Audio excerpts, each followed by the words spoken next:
Coming up on this week's show, Elite comes to the Vectrex. A Monkey Island secret has been found. And we're joined by Cinemassacre's Justin Silverman. This week's show is brought to you by ExpressVPN. And our friends at Harry's. Hello and welcome to the Retro Hour podcast, episode number 236. Your weekly dose of retro gaming and technology news with me, Dan Wood. And me, Ravi Abbott. And is that all? Yeah, that's it. Oh my God. We're missing someone. Seems really empty. What's Joe doing? Is he skiving today? Well, Joe had a bit of a late night last night because he had some rather big news. Joe and his partner Charlie welcomed their first baby. Oh my God, we're new generation of the Retro Hour podcast. That's absolutely fantastic to hear. I thought he was up playing Resident Evil all night. Yeah, usually if Joe's up till 4 a.m, that's what he's doing, isn't it? But not this time. He was actually with his partner, Charlie, delivering a little baby girl to the world. So we thought we'd let him have just one day off to take a bit of time off and recuperate. But absolutely made it for you, Joe. Congratulations, mate. And I can't believe he's become the first of the Retro Hour crew to have a baby. I think you're going to be next, Ravi. Oh, God.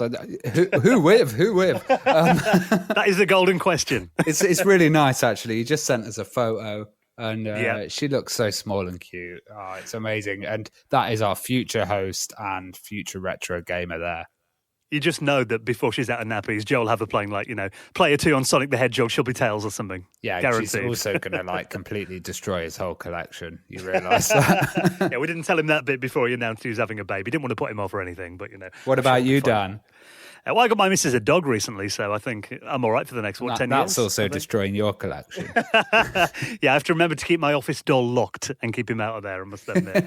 But this week we're taking it old school, Ravi, just me and you. When was the last time we did a show together? It must be like years ago now. Oh, absolutely years ago. And we've got a really good guest here who's Justin Silverman. And we talk about Cinemassacre. So Cinemassacre is an absolutely huge network, but it started really early on the kind of YouTube scene.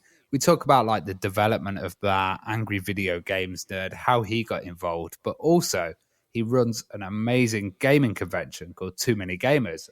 Yep. You might recognize him from the rental reviews that they did on Cinemassacre. And that is one of my favourite series that they do on there. I think I actually binge-watched pretty much all of them between Christmas and New Year. Started watching, I think they did one of my favourite Christmas movies, Ernest Saves Christmas. Oh, yeah. Which is, most people regard that as the worst Christmas film ever. But every Christmas, I sit down and watch it on Christmas Day. Bit of a tradition ever since I was a kid. I'm normally, admittedly, the only person in the family who actually wants to watch it. Most people tend to leave the room when I'm watching it, but they did a 40-minute episode all about it.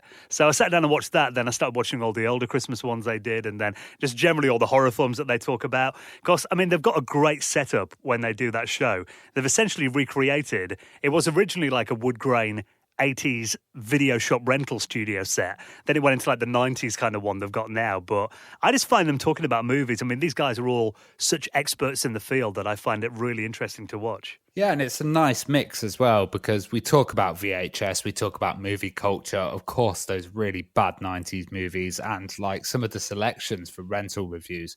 But we also talk about indie games and how they're doing a remake at the moment of the AVGN game. They're publishing that. And, it's just really interesting crossover because we are retro gaming, but we're also retro tech. Yeah, and VHS, I don't know if you've seen it. Do you think it's had a bit of a comeback recently? Oh, yeah. I have you watched Brutal Moose? I watch Brutal Moose all the time, and he just goes through collections of old VHS tapes, even to the point that he records his whole YouTube channel on VHS. It just looks wicked. And I was really thinking, oh my God, that's so good. The quality of it. It is odd because I actually got a VHS player given to me from my uncle because he had a load of tapes he wanted to transfer into digital. And I was kind of kicking myself because probably about 2 years ago, I threw out all my old VHS tapes. I only had a couple left, my favourite movies, War Games, I kept on VHS. So I remember, I was a kid when I got that for Christmas and I always wanted to keep it. And I watched it again and I thought there is something really nostalgic about watching a VHS on a CRT TV. And in typical me fashion, I've started going through and rebuying all the tapes I threw out 2 years ago off eBay again. So. Well, also with Justin and Brutal Moose and these guys, all their VHSs were NTSC. Yeah. So they had a little bit of kind of higher quality, but they always have that what did I used to call it? The American soap opera look. You know, Yeah. it's got that kind of vibe where we had the really rubbish power ones, to be honest. All those colours kind of merging into each other, and those really aggressive hues and everything as well that you got on NTSC. Yeah, so it's a really interesting chat this week. And, you know, if you're an AVGN fan, this is not to be missed. Yeah, Justin Silverman is our special guest. He'll be on the Retro Hour podcast in around 20 minutes from now. Now, we've got some good stories to talk about this week as well in the next few minutes. Before we do, let's just give a big thank you to this week's sponsor, our amazing friends at Harry's. Now, obviously, with lots of the world being in lockdown for months upon end now, I think it's fair to say a lot of us have been looking a little bit hairy, to put it mildly. Yeah. I got my first proper haircut about a week ago, and the hairdresser, I think it took her about an hour to get. I'm going on Friday, and I'm really scared. I'm getting my first haircut, but I've not gone for the beard trim because I'm like, I've got Harry's. I can actually style it myself. Well, that is one thing, you know, to avoid turning into a total ball of hair. We are lucky that we've got Harry's now. They're actually a really interesting company with a great story behind them as well. It's Jeff and Andy, two ordinary guys who were fed up with overpriced razors, and they decided to start their own company on a mission to fix shaving. And the only way that they could do this is by buying their own factory. Now, their mission is that they take less profit by offering you great quality products at a fair price. And their amazing high quality blades are almost half the price of the leading 5-blade brand. Now, we've all tried Harry's out before. I mean, I've been a convert since about last September. You and Joe actually shaved off your COVID beards recently as well with it. Well, I styled mine. I think the day that I kind of shaved my beard off, I'm going to be really scared because I look about 10. Well, I'd say that even if you're not going for the complete baby smooth look like me, I mean, Harry's is going to help you out here as well, which is why we'd like you to start shaving with Harry's today. Help out the Retro Hour podcast and claim your trial set for just £3.95. And you'll get it delivered to you, including a razor handle, a 5-blade cartridge, a foaming shave gel pack, and a travel blade cover as well. Now, all you've got to do to claim this exclusive offer is nip onto this website right now, harrys.com/retro. That's harrys.com/retro, thanks to our very good friends at Harry's. Now, I can tell that you did the news stories this week, Ravi. First one in there, all about the Vectrex. Oh, yeah, this is absolutely everywhere at the moment. So, you know, Elite get absolutely fantastic game. Legend. Gets ported over to a lot of different systems because it's the way that Elite was coded was it was basically kind of coded in a way that it would easily be ported over. So the system can get coded and then everything kind of works. It's quite portable, the code. Oh, totally. Yeah. And like the Vectrex is wireframe, and I always thought, wow, Elite would look absolutely fantastic on the Vectrex. And it seems like a port is actually in development, which is really cool because we've seen all these 2600 versions of stuff. And the guy behind this port is Ralph Kornman. And Ralph actually was lead engineer programmer on Command & Conquer Tiberian Alliances. He worked on Lord of Ultima and Battleforge as well. So this is a proper programmer giving it a go. It's not just a hobby thing. And from the screenshots that I've seen so far, it looks absolutely beautiful. Well, there's a little video here that I'll link up in the article on our show notes. And it's only about a minute long, but it shows the intro screen to Elite. And like you said, I mean, I love the way it looks. Because, I mean, that always looked great on the BBC Micro and those kind of systems anyway. But having it in that kind of neon glow blue wireframe vector graphics, it just gives it kind of an out-of-this-world kind of look. And even bizarrely, even though it's like, a 36-year-old game now, looking at that still makes me think, the future.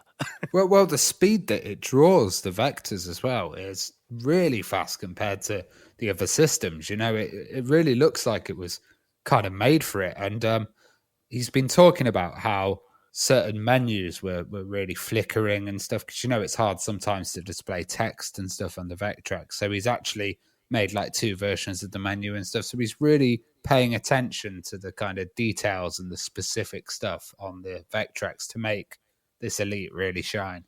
When I watch videos of Elite, and I know it was a legendary game, and, David Braben is someone we'd love to have on the show. We've nagged him so much on Twitter. Hasn't got back to us yet. If anyone knows David Braben, get him on this podcast. We'd love to talk to him about Elite. I think I was too thick to play those games. Well, yeah, I was too thick to play them as well, but I was really into the concept because Terry Yeah. Pratchett wrote a book, Only You Can Save Mankind, which is part of like Johnny and the Bomb series, and that was all based on Elite, but I think he killed all the aliens in his dream, and then they all died on everybody's game. It was a really cool kind of concept, and Terry Pratchett really kind of got that down to a T, you know.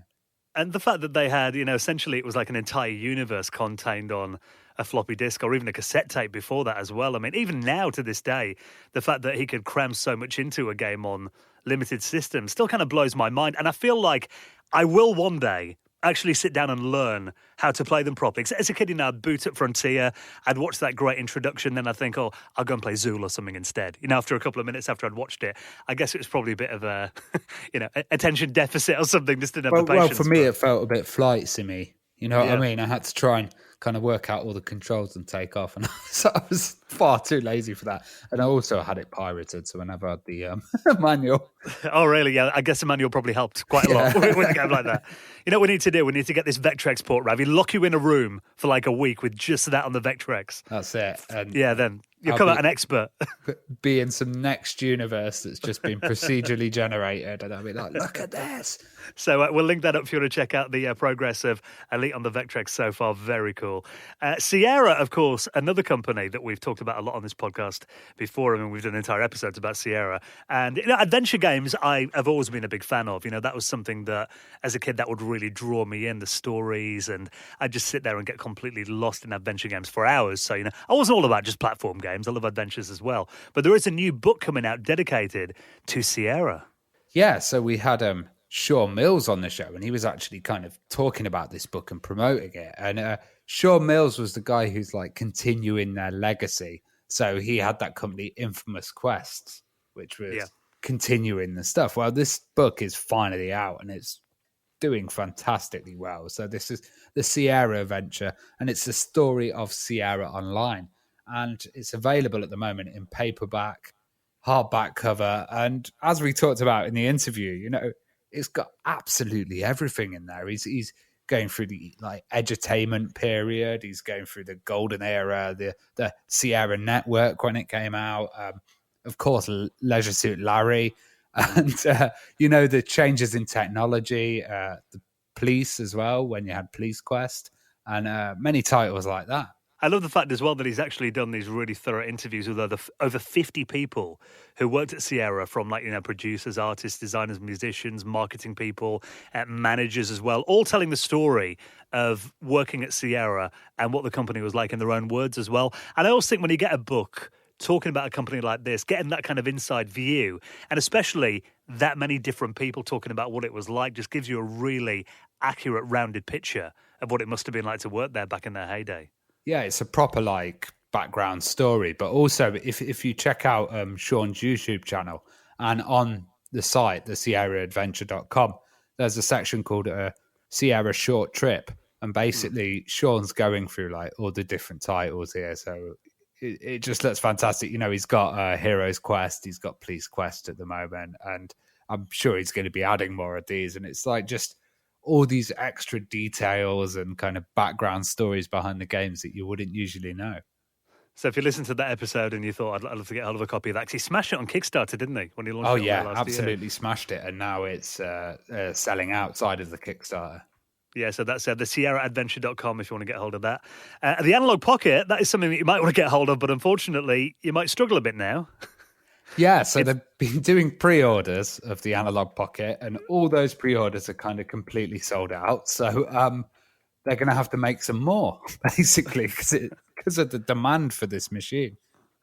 Now, we've talked about the Analog Pocket on the show before, and I think, it did kind of seem like there was a time when we'd be talking about, like new modern retro system of the week, and every week there'd be something new coming along.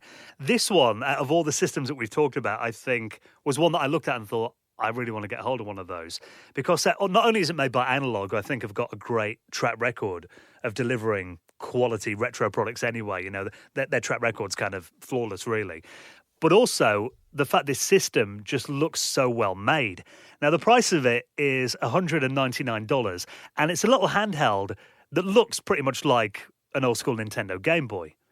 But you've got a sexy black as well. Yeah, and it's like shiny screen on there. It's got, really nice high resolution screen. You've got a D-pad, some nice buttons that look, that look like nice chunky buttons that you can press down like the original Game Boy.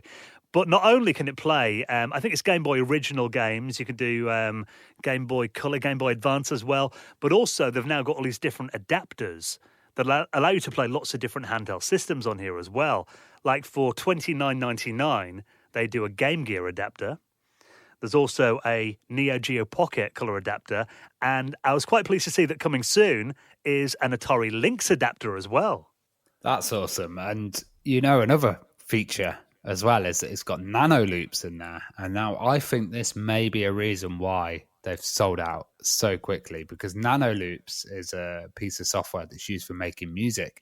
And video game musicians, there's a lot of Game Boy people that really kind of die for nano loops. So the fact that it's built into this system is wicked, because it means it's a little portable kind of music creation system as well. So that may be also pushing demand, as well as all of these other systems like Game Gear, Neo Geo, and the ability to do links later on. And they've got a little pocket link cable as well. What I think is really cool about this is not only can you connect the pocket to another pocket, but also you can connect it to Game Boy Color, or Game Boy Advance as well for multiplayer games. So essentially you can play someone on the original hardware and on your pocket with a link cable. How long is it going to be till Look Mum No Computer gets about 100 of these, links them all up together and make some kind of monster? Well, I mean, I'm craving one, and I'm kind of kicking myself that I didn't get one when they were briefly in stock, because I just think, as a way of playing those handheld games, that's something that I actually don't really enjoy doing all that much on the original systems, because I think, we've kind of talked about the screen mods and stuff you can do for the Game Gear and the Atari Lynx, the McWill mod that gives you a nice modern screen stuff on there as well. But all that kind of stuff, not only is it complicated to do yourself, but also the expense of it does kind of add up, when you do it for all your retro systems. But I find that when I turn on my Atari Lynx, for example, the screen was never great to begin with, but now I've kind of hold it at a weird angle to kind of see it properly, and the buttons are kind of getting a bit flaky and things on there as well, and it just kind of feels like a bit of a hassle to play those games. And the fact that it does all these systems as well is crazy, and like you're going to get all the bonuses like extended battery life, and you don't have to take it apart and clean the contacts of the D-pad, or get it running. It's all going to be perfect, brand new hardware, which is just really, I think it's quite worth the price. Actually, it's a quite expensive machine, but if you're really into handhelds, go for it. And you want an experience that kind of feels like an original system, because it's FPGA based, this machine. And also, there's actually, they've opened it up to developers as well. So it means that people can develop their own FPGA cores. So it means, if you've got like a system you want to emulate on it, you can just do it yourself. They've released all that for free to everyone. So yeah, they might be able to port over stuff like the Amiga and like Acorn. Who knows? Yeah, coding basic with the D-pad. That'd be fun. But yeah, it's great to see that it's selling really well, because I imagine releasing any kind of system during, what's going on in the world right now must be a bit of a nervous time. Everyone's kind of unsure if anyone's got any money right now. But well, that also might be why it's kind of sold out as well. They might have said, right, we're going to have a limited number. If we can't produce this many because the factories aren't open or whatever, we'll have a limited. Once this is sold, then we'll release more. And it makes good headlines, doesn't it? The Analog Pocket is sold out. It's weird, isn't it? 'Cause when you see something sold out, it makes you want it even more. Yeah. Oldest marketing trick in the book. It's sold out for a reason. Now, it's not very often that we find out new things about our favourite games of all time, but I thought this was a pretty cool story. Now, we're talking about adventure games before. Monkey Island, if not my favourite video game of all time, I think definitely my favourite adventure game. Well, this is a news report that someone's found on Twitter. They've posted this. It's from a TV station called News Centre 4 at Kron TV. And back in 1990, they took a trip to Lucasfilm Studios. They're making more than just movies at George Lucas's Skywalker Ranch. The fact is that 1 in 5 at the ranch employees work on computer entertainment, believe it or not.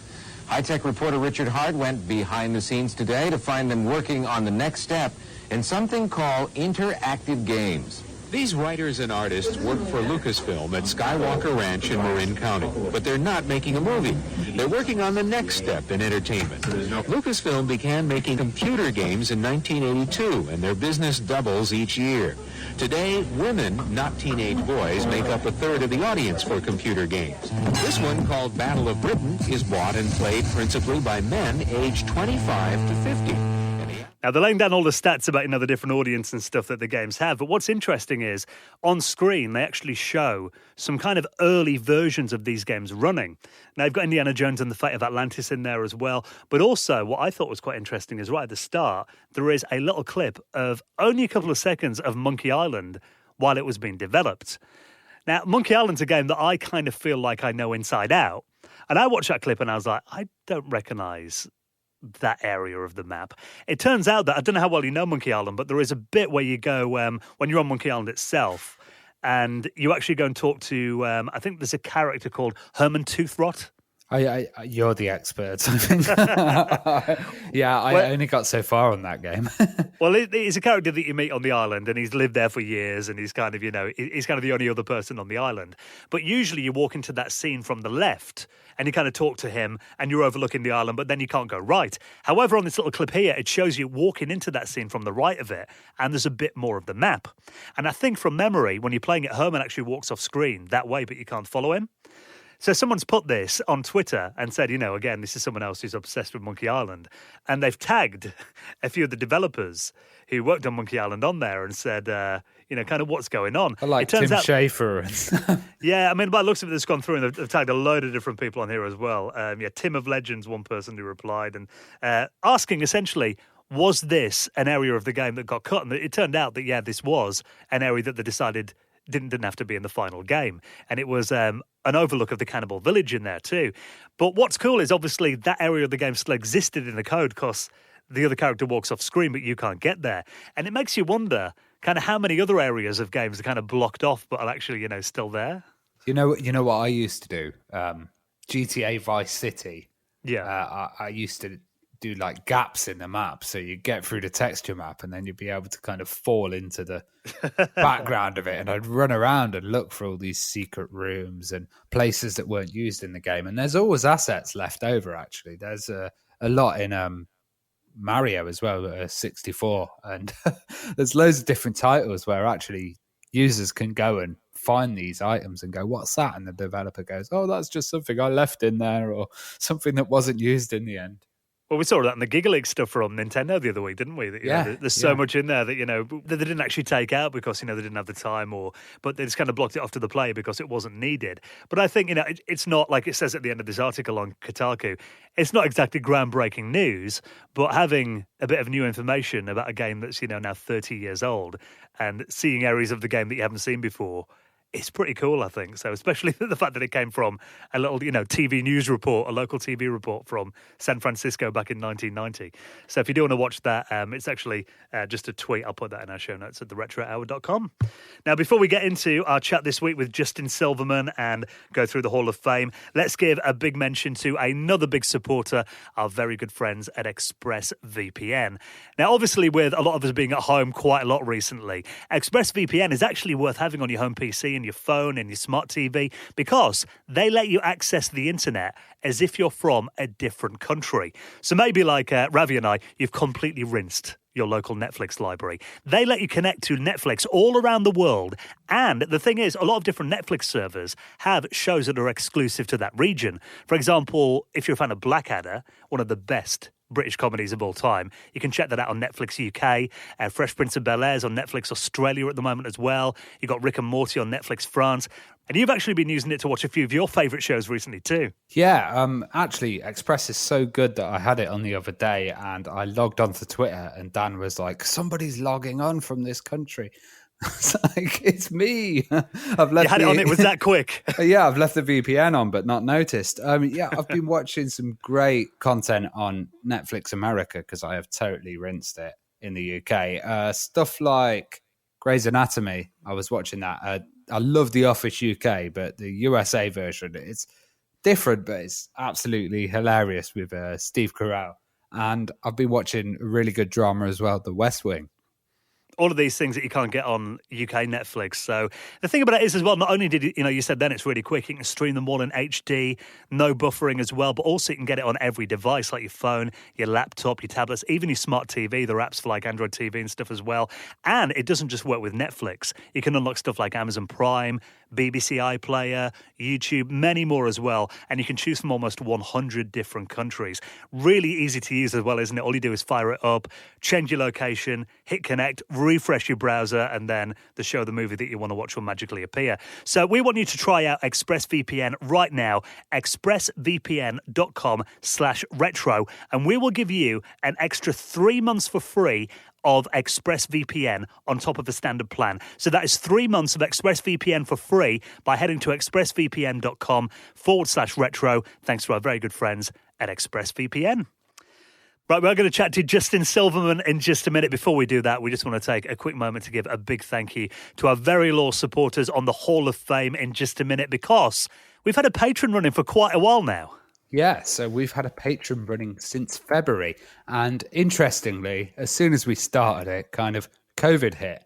Now, the idea of this Patreon was a lot of people just take the money for profit, but we always want to put it back into the show. We get a bit of an income from the adverts. But we had this great plan to have this studio, and, we were going to have another podcast move in with us. We were going to kind of do it all up, get soundproofing in there, build the place, have utility and electricity bills kind of supported. But I think it's been about 4 or 5 months that we've now been doing this from home. And yeah, we're approaching 6 months now. It will be, not far off. Yeah, and there was a little kind of noticeable drop in quality with the microphones, because where are you doing it at the moment, Dan? You always sound slick. Well, I'm in the studio that we've always recorded in on my own at the moment. But I mean, like we said before, we don't own this studio, and we just have to get in here when I can. But the idea was that we wanted to make recording the show easier as well, but keep the same quality that we have in here.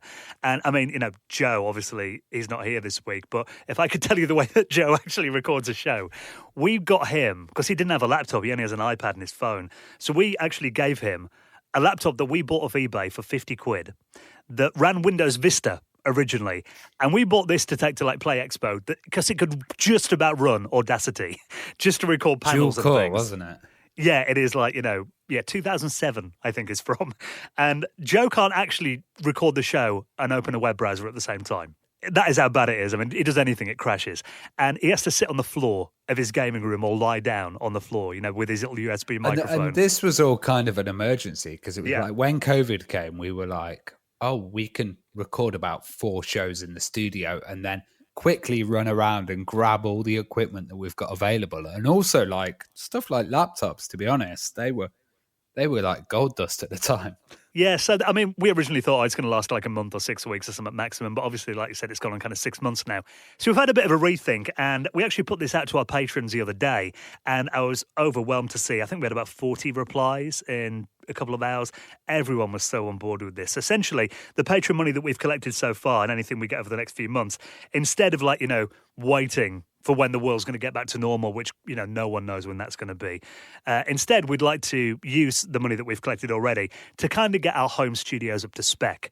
So essentially, so we can make sure that, Joe doesn't have to break his back lying on the floor or doing it on his kitchen table, in his cavernous west wing of his house where it echoes around the room and everything.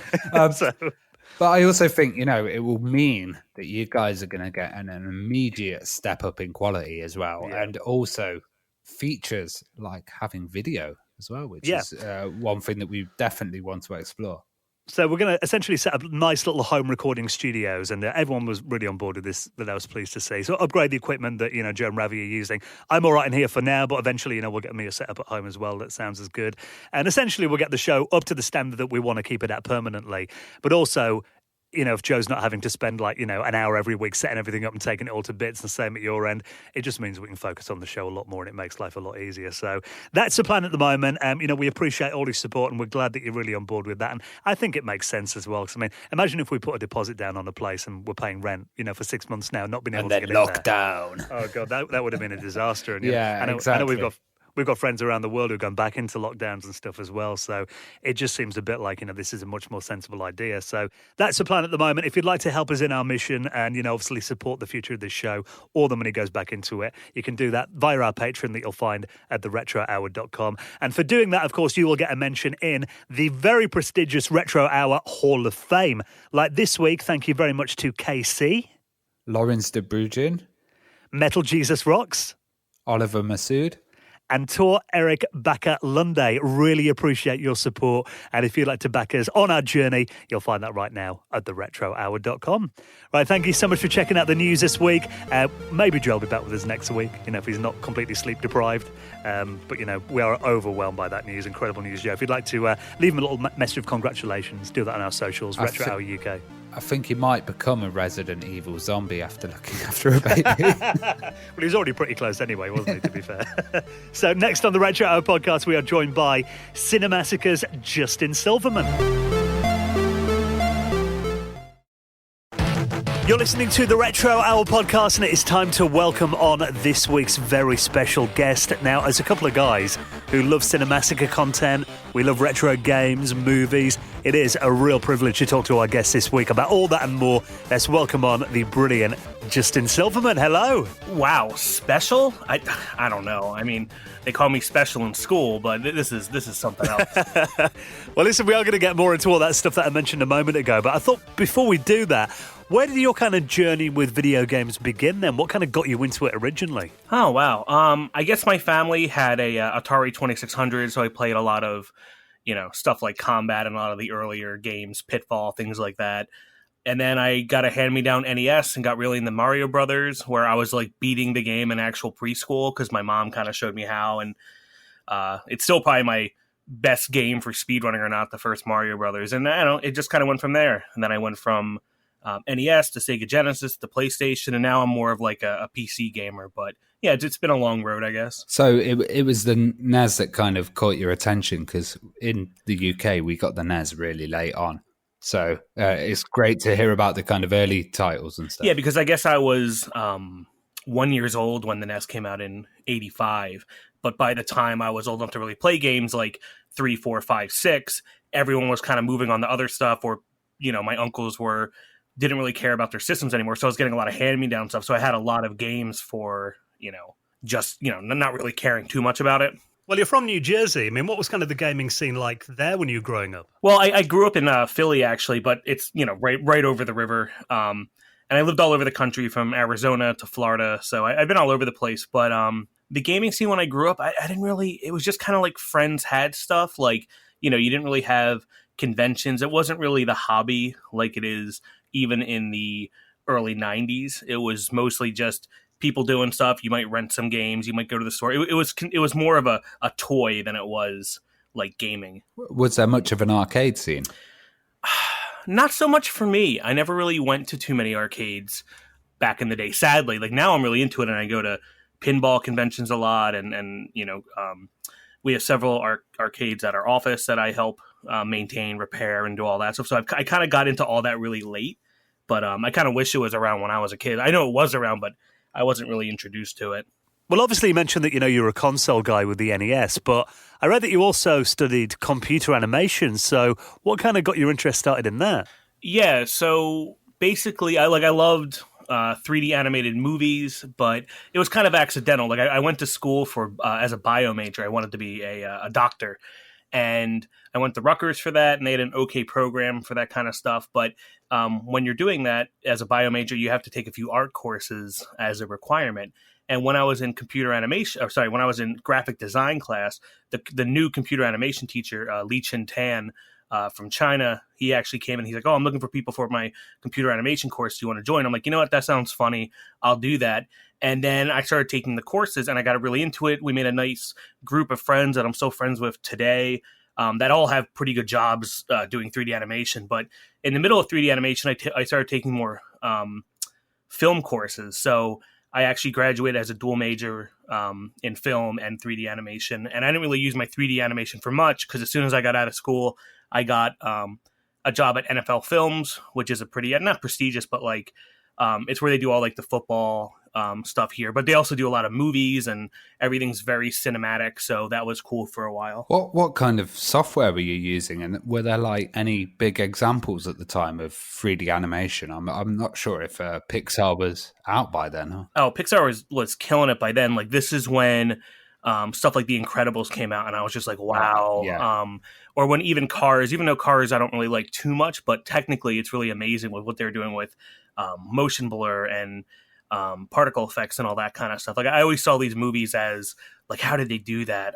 Or Wall-E was really great scenic film as well. So Pixar was a big inspiration. But at this time Shrek 1 and 2 were already out and all that kind of stuff. So regarding software at the time, we actually used the software that they used to make Half-Life 2, actually, which is a Softimage XSI. Before they're using Softimage 3D, which I think was used to make shows like Reboot and stuff like that from Mainframe. But yeah, we're using Softimage XSI, which kind of got blown apart and bought by Discrete, which use Maya, and I think they also own 3ds Max now. I think all the 3D companies there was kind of like a buyout, and now pretty much everyone learns Maya. Or if you're just a regular person and don't want to get involved in that, a lot of people use Blender and things like that. So but I was using a lot of stuff back then. Softimage, I was using ZBrush when it first came out, but I was never really a good artist or visual guy. There's some of my early 3D animations on my YouTube channel, the Justin Silverman channel, which I'm not sure. I think you can get to it if you just go to JustinAllenSilverman.com or JustySilverman.com. I think it redirects to my demo reel. You can see my personal YouTube there, and I have all my films, as James Rolfe would call them, from middle school to what I'm working on nowadays. So if you want to look at my awful back catalog that got me here, there you go. Like we used to have this kind of phenomenon in England where you'd have like one guy in the town who would be the film buff, and they would either have a huge collection of VHS stuff or really niche movies, like they'd be into a genre like Hammer horror or something like that. James seemed like one of these guys. Were you one of these kind of film buff guys when you were younger? Not like James is, but I did have a lot of movies. Like I had a pretty sizable VHS collection, but I mostly rented weird VHS stuff, like training videos, stuff I'd find from like thrift shops, the Goodwill, stuff like that. I had my favorite films on the format. And same thing with DVDs. Like I had a huge DVD collection, but it was mostly niche stuff or big stuff like I'd have Terminator 2, but then I also have movies like Fantastic Planet, the animated film.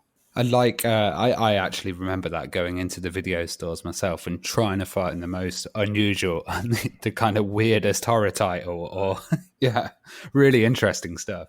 Yeah, I remember me and my sister would go to Blockbusters or West Coast Videos or any kind of that stuff, and we would always go like bottom shelf horror and rent a couple of them and watch some weird vampire movie or any of that stuff. But I never got too invested into horror, especially not like James.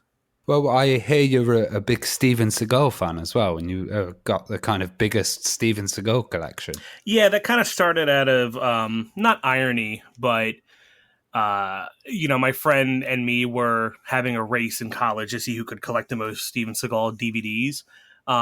And then out of nowhere, I kind of won, and then I just kind of kept going out of spite and started collecting other stuff and other stuff and other stuff. And then then out of nowhere, I had the largest Steven Seagal collection in the world, which I haven't really done anything with in a while. The last thing was I drank the energy drink.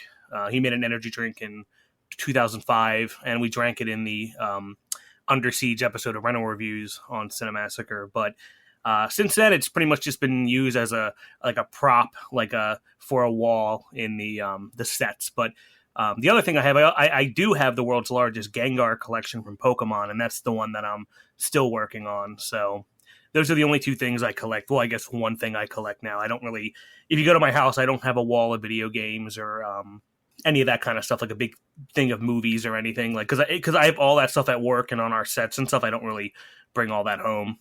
Yeah, I'd noticed that you'd actually got onto YouTube really early as well, and we were quite early, and it was a bit of a empty, desolate landscape, and you seemed to put a lot of effort into it. Did you think it was a bit ahead of its time, putting that much content out? Yeah, so when I started on YouTube, it was in 2000, when it first started, I think 2006.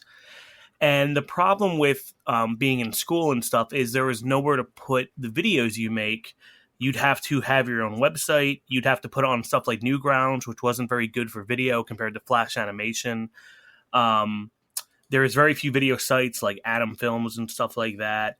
Man, there just wasn't a lot of places to put something. Like if you wanted people to see your little short films, you'd have to put them on like Without a Box or something like that, which was to get it into film festivals and get local film festivals involved and stuff. So much like early Facebook, which I was also on, which was early Facebook was just supposed to be like a yearbook for your school. Like, oh, I need to talk to so-and-so about studying or whatever. So I was on that first week as well because all the beta programs opened up back then. So not that I want to be a part of these giant $1 trillion companies or whatever, but I think having YouTube was so instrumental, and you started getting, and because of shows like AVGen, which they say, hey, we can make our own shows, screw the system, screw trying to get on G4 or anything like that, we can do it ourselves. So then you just kind of ended up with people trying that. So we started our first show, Underbelly, in 2010, and immediately got on screwattack.com, and we had them on YouTube as well. We were partnered with Screw Attack. One thing led to another. We left Screw Attack and went with Next New Networks, which was one of the first YouTube networks. I think it was the first. Google then bought them and created their Next Lab program to make new talent. You got a lot of guys that come out of that. We eventually ended up with Maker Studios, the MCN. We pretty much got tossed around so many MCNs and a lot of people who gave us not good or bad advice, where I think we kind of ruined a lot of our issues. And then eventually, much like the Beatles, we kind of just fell apart and drifted apart. And, around 2013, I started a new channel, Silvermania, which, it's kind of a spiteful channel. We did some fun stuff, but overall, it was never destined for success. Did that for a few years. 2015 is when I finally landed at Screenwave Media, which does a lot of the website stuff for Cinemassacre back then. And then eventually I got to be the producer of Cinemassacre and eventually hosting things. So that's kind of the last 10 years for you.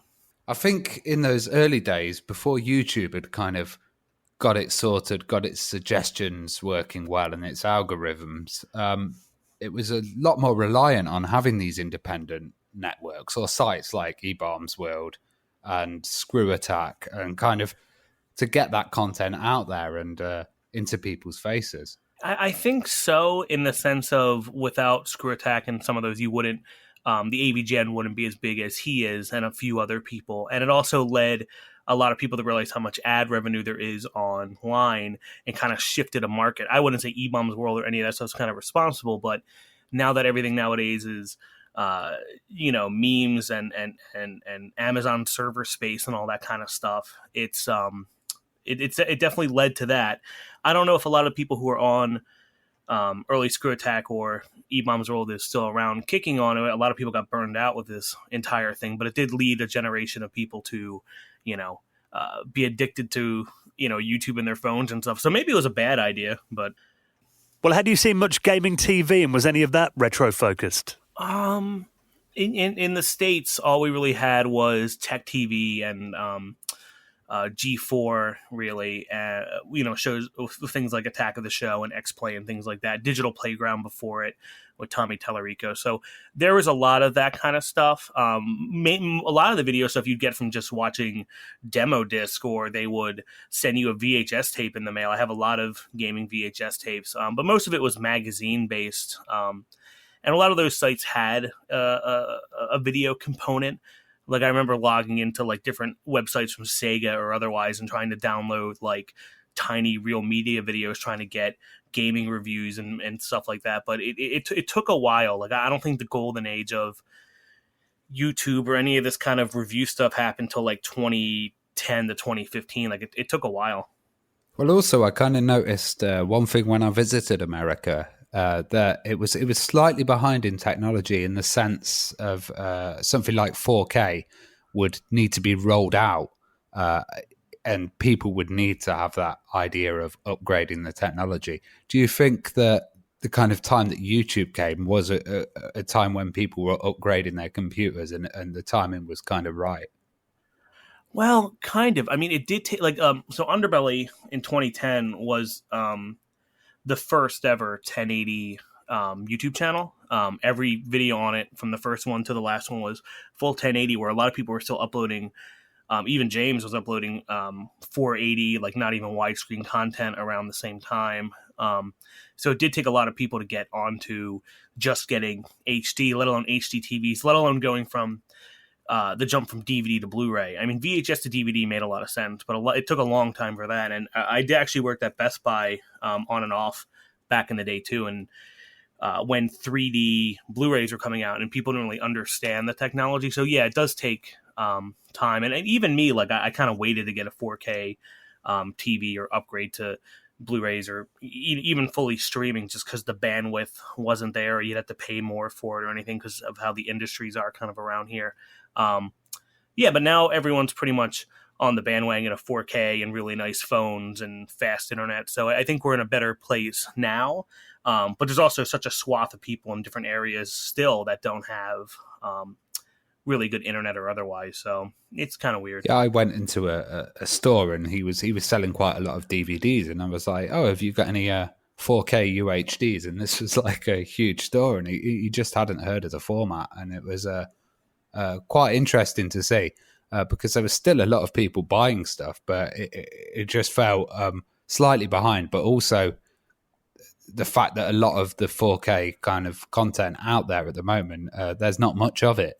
So yeah, that's a problem with the companies also wanting to release it or tell us in it or any of that kind of stuff. So you kind of have a problem with 4K Blu-rays and all that are going to have an issue when, because we're at a point now where a lot of people are streaming 4K content. So I don't know the full lifespan of 4K Blu-rays or anything like that. I have a few like of my favorite films, but at the same time I'll also just stream that in 1080 and kind of call it a day.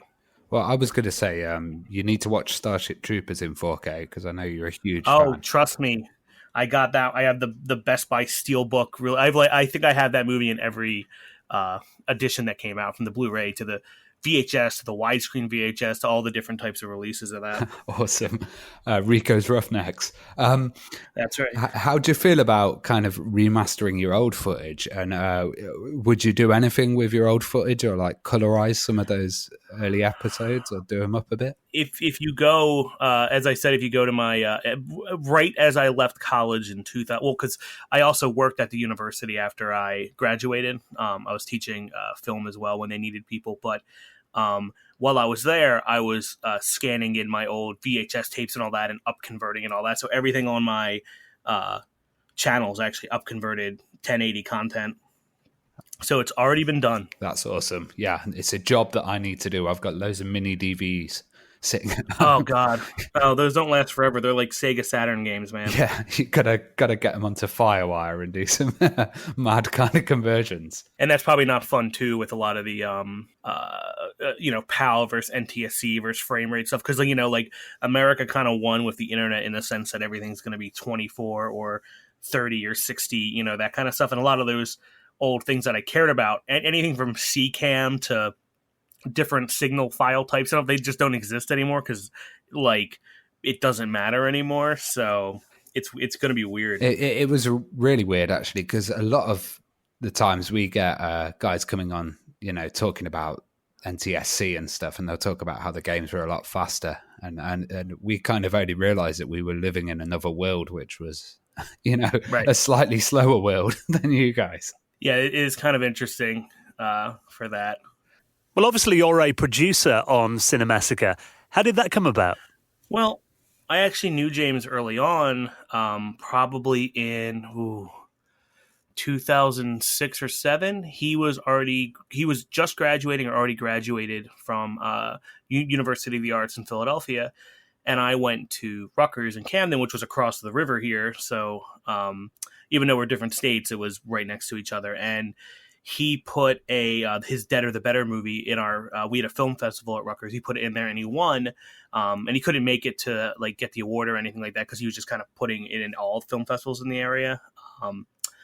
But I talked to him and knew about him from that. I think I might have met him when I picked up a copy, something like that. But when he started doing The Nerd, I was like, hey, I know that guy. He was at the film festival and all that kind of stuff. So from there, I just kind of kept track of him. And then in 2010, when we were doing our Underbelly stuff, we would, because we're on the same network with Screw Attack, we would go over to his place sometimes, and he would let us borrow gear, like even stuff like the laser active headset and stuff. Like he was very like, yeah, you can make your own stuff, cool. So we did the same kind of things. We had a character that was like a Nintendo suit guy, but he was like a villain. So we had a lot of that going on, and he was very helpful and appreciative of other people in the area kind of doing the same thing. And yeah, that kind of led me working for Screenwave Media, and because of the already built relationship, when he needed help making AVGN episodes and producing Cinemassacre content, I was like, yeah, I can do that. I know this stuff, and I'm already kind of friends with James, so let's do it. And that kind of worked out. Well, he's been doing that for 16 years now.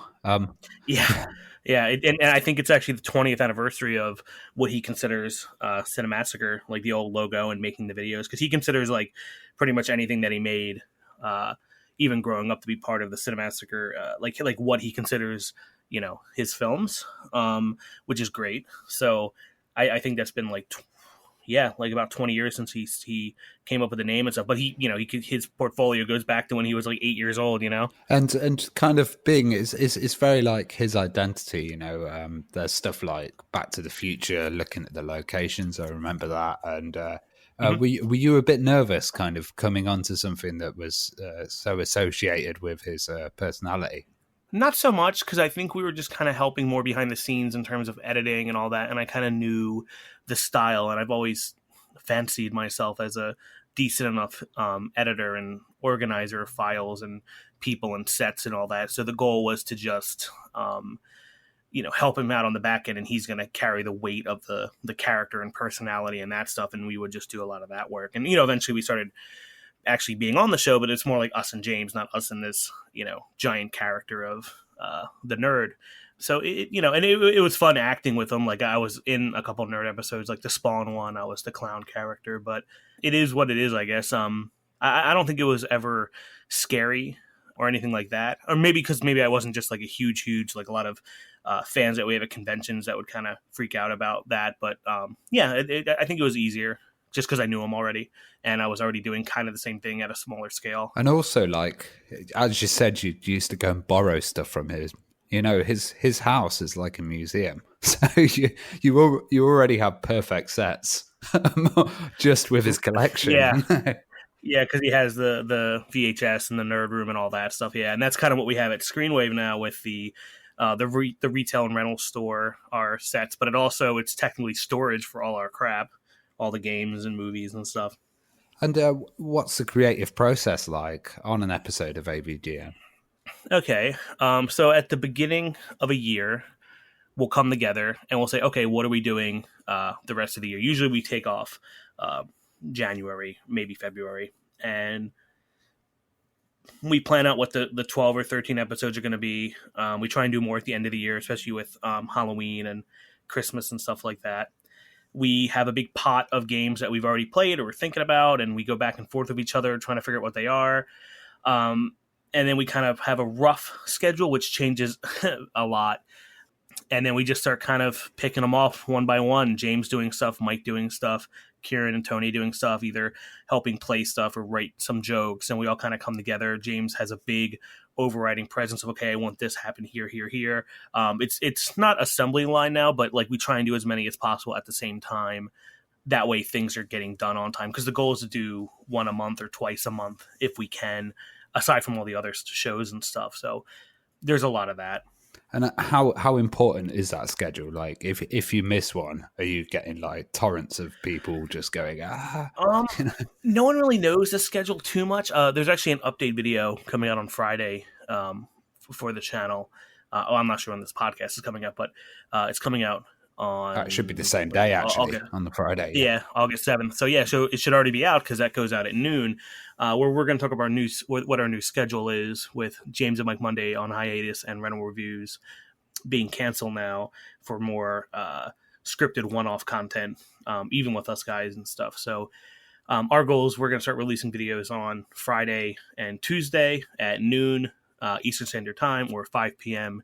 your guys' time. So that's the goal. A lot of people didn't know what the schedule was, because James and Mike's Monday, so it's clearly on Monday. but rental reviews was every Friday. And even a few people, like big fans of the show, was like, hey, do you know when rental reviews is? They're like, it just comes out. I'm like, yeah, every Friday, right? Like, so people don't really know when to get on the bus, but now we're kind of going to give what the actual schedule is. And James is going to talk about what else we're working on right now. So, yeah. It's kind of a scary thing as well, because like people get used to that content coming out, and like James and Mike Mondays as well. That's been going on for a very long time. And yeah, 8 years. Yeah. We feel exactly the same about this podcast. If we were to kind of announce and stop, or it would be quite a tough thing to do, you know, to announce a change. Yeah, I think I'm pretty used to failure from Underbelly to Silvermania. Like I did a podcast with Tony from Hack the Movies, who's on Cinemassacre, called Cuddle Pile, which we only ran for a year or two with. I've been known to start and stop projects, but you know, I think ending rental reviews when we ended it was good, and then we can start doing some podcast stuff in the future, or we can do do less videos a month but make them more high quality. That's kind of what we're focused on right now. Well, what are some of the coolest things that kind of Cinemassacres opened up to you, and like what are the most fun times you've had there?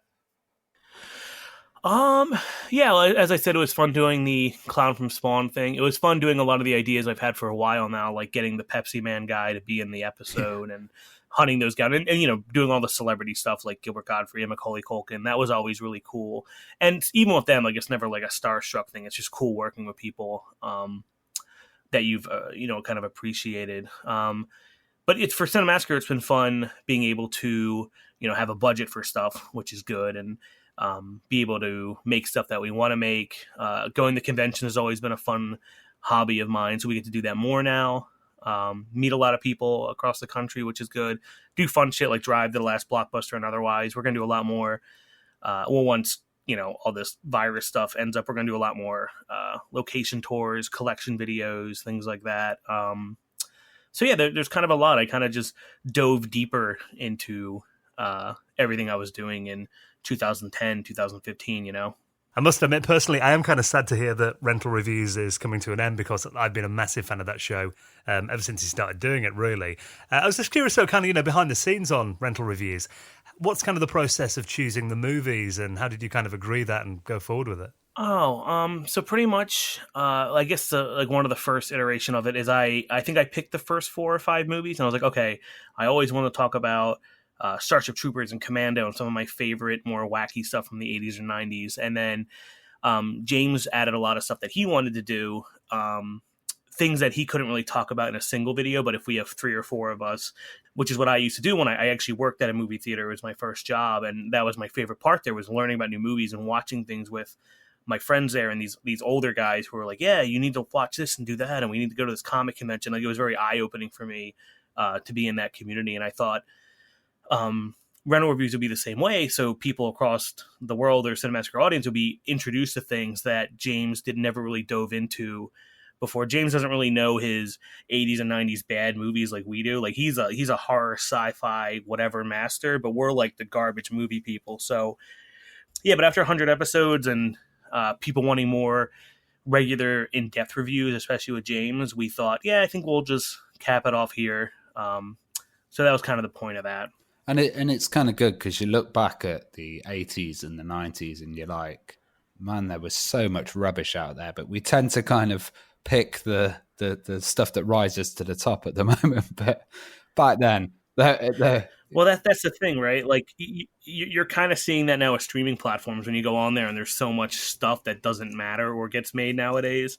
Back then, it was just kind of hiding at the bottom of a behind a Blockbuster counter or on UHF TV really late at night, and no one was really caring about it. So it's good to make some of that stuff rise to the top now. But you could do a show like Rental Reviews just about 1 year in the 80s and never run out of bad movies. Yeah, I'd say the majority were bad, and it was the kind of small ones that came and shined through, Yeah. So can you kind of explain to us what a swap meet is then? Because we don't know that term in the UK. Oh, okay. Man, yeah, I guess that's kind of I guess it's a place you go where people pay for spots and they just sell old crap they have from antiques otherwise. that's generally what happens at a swap meet. Usually it's like weird stuff, like people, like some guys there just selling socks, or someone's there just selling random stuff they had in their garage or basement or attic.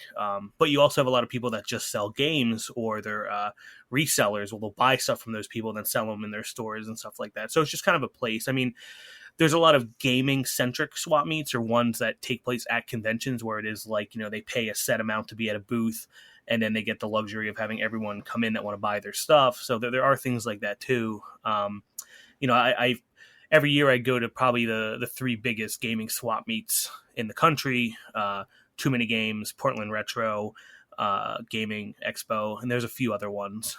Midwest Gaming Classic is big, but I actually haven't been to that one.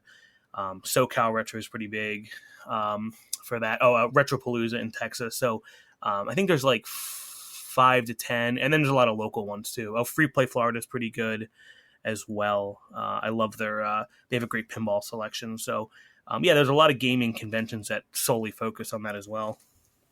Well, you're also an event manager for Too Many Games, and you've done that since 2012. How's that event grown, and what's its purpose? Yeah, I mean, Too Many Games, we went there originally as Underbelly, as press, to kind of cover it because it was our local gaming convention. Didn't really know much about it, and then I became kind of a guest there, and then kind of got in. You kind of get sucked into it, and I became staff back then. There's very few staff members, maybe like 6 or 7.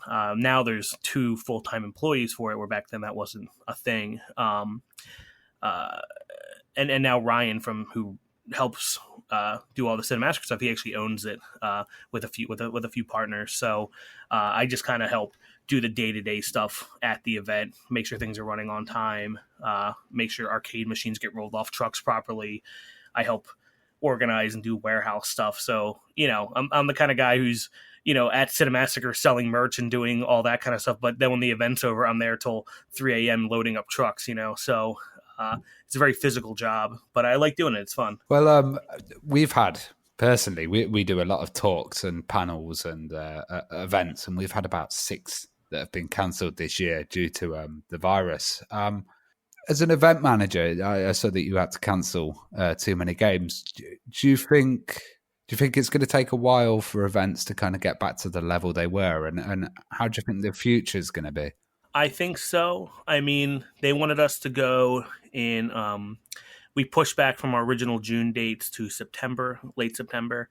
But then things here got worse again. So they said only like so many people could be at the event, and it was just too much. And last year we had like 15,000 people. So to even try to do that, we decided to push it all to next year and transfer everyone's tables and tickets and stuff, and offer refunds and things like that till to next June, I believe. So we're hoping it's all figured out by next June, but who knows what's going to happen with the election in November and everything else going on. I know James, as he said in his video today, isn't going to any events until 2021. And we had a lot of things booked. Like I was flying different cities once or twice a month, cross country or otherwise. So missed that, but it is what it is. It's nice to see some events turning into virtual ones and having kind of virtual guests, and everybody that would attend and be missing it still kind of turning into like the chat room. And we thought about doing virtual events, but we think the time and effort to do it based on what you get out of it. You also have a lot of places like PAX that are saying, hey, do a virtual event like your company or whatever. But then it's like, well, that's a lot of money to do that. That's more than if we went and set up. Like that's, it's going out to more people. It's like, well, I don't know. Like I'm kind of against it. In general, like doing, and it's kind of also like the traders as well. They come and make a lot of money, and that helps the organization be able to put on events. And without that, that's the problem. Is you can do virtual concerts and programming and things like that, but it's tough organizing all that to where, much like a podcast, like you're talking to me and we're across the ocean right now. That's difficult to pull 20, 30, 50 different guests or otherwise together with whatever internet they have into one signal without there being problems. It's just a lot of infrastructure for not a lot of not payout, but like what you get out of it compared to what we're doing with Cinemassacre now, which is just getting out content as much as we can, because we know you guys dig it, and we kind of have to keep making it. So let's talk a bit about Screenwave Media. What's kind of the idea behind that, and is it fun to work with them? Yeah, I mean, Screenwave started. It actually started as pretty much Cinemassacre had issues with their YouTube network at the time, and Ryan, who was already running the website stuff and app stuff, decided, well, I can get all these people together, like the Game Chasers and 8-Bit Eric and all these retro channels, and put them under one banner called Screenwave Media, and we'll make our own YouTube network. And that's kind of what we did. Like, we kind of did it not out of spite, but out of, we can do something better ourselves. And now we have a network of over 900 creators that are into, gaming is a huge focus, anime, pop culture stuff, musicians, animators, and kind of make a network of those type creatives. Is it hard to kind of balance advertising and the kind of pressure you get from advertisers? I know we get advertisers asking us to advertise all sorts on this show, and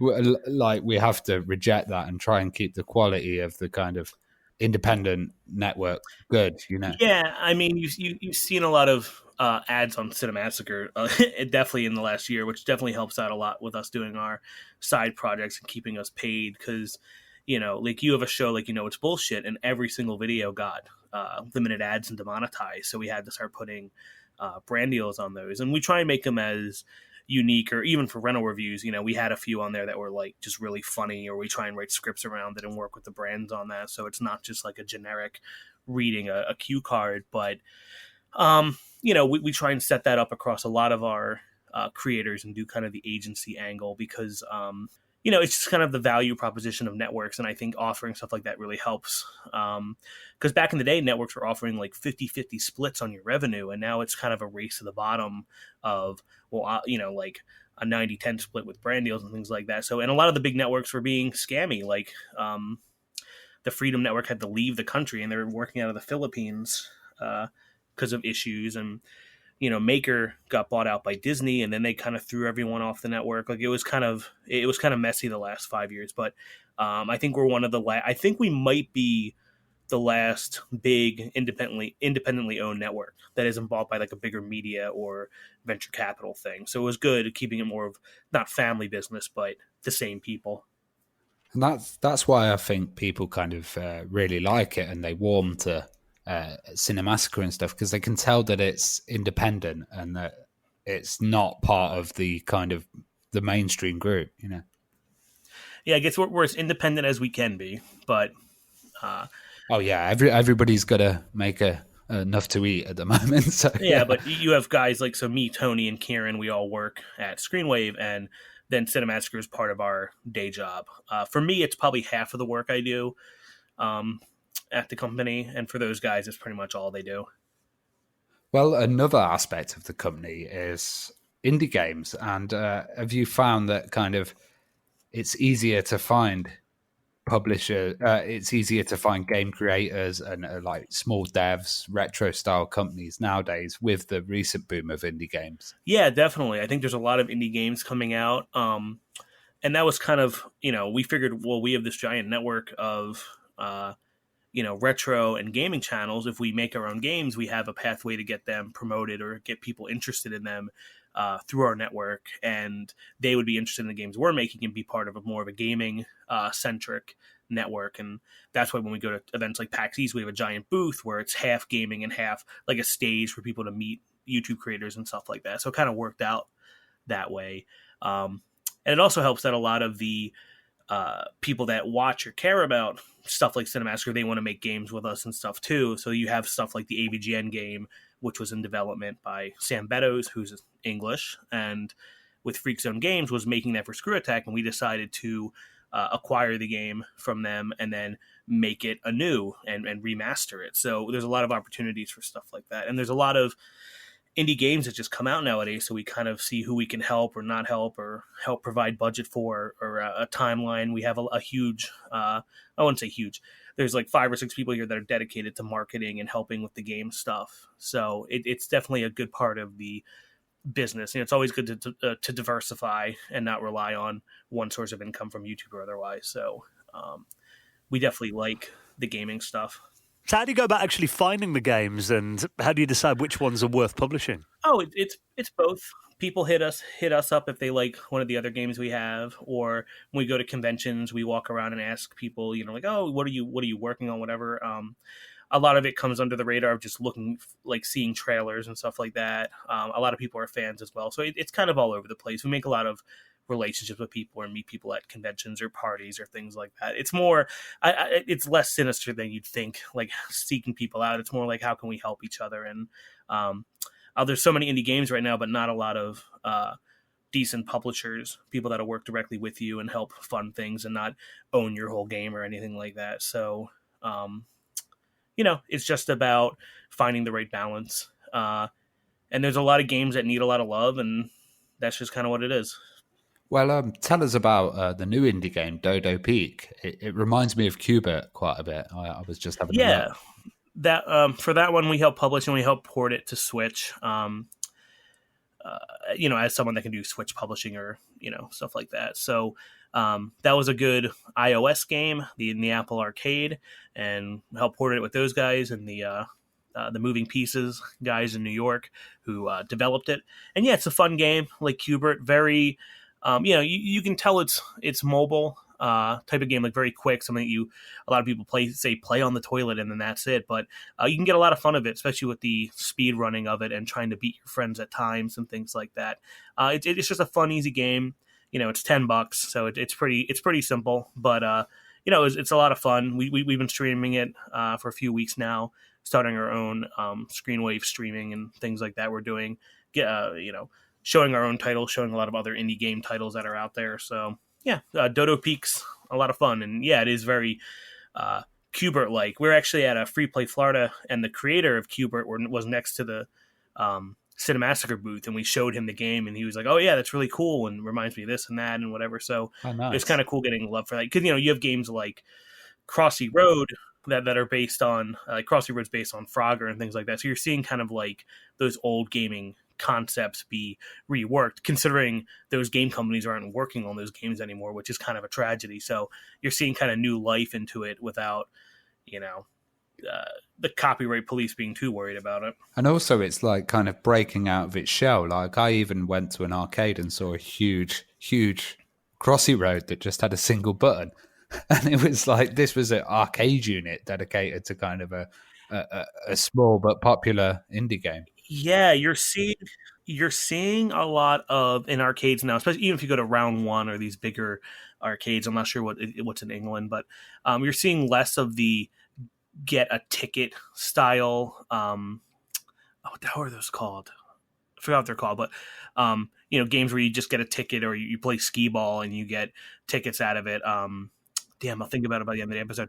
You're seeing a lot of ones where it's just a mobile game but bigger, so you see things for like Fruit Ninja or whatever. And I think Dodo Peak, I actually said that the other day, would be perfect if you just have this giant dodo that you're like moving around with your like hands and it's like going up and down. Like I think it's a perfect game for that actually. But yeah, it is funny seeing mobile games now in the arcade, or even stuff like Guitar Hero or stuff. It's kind of weird.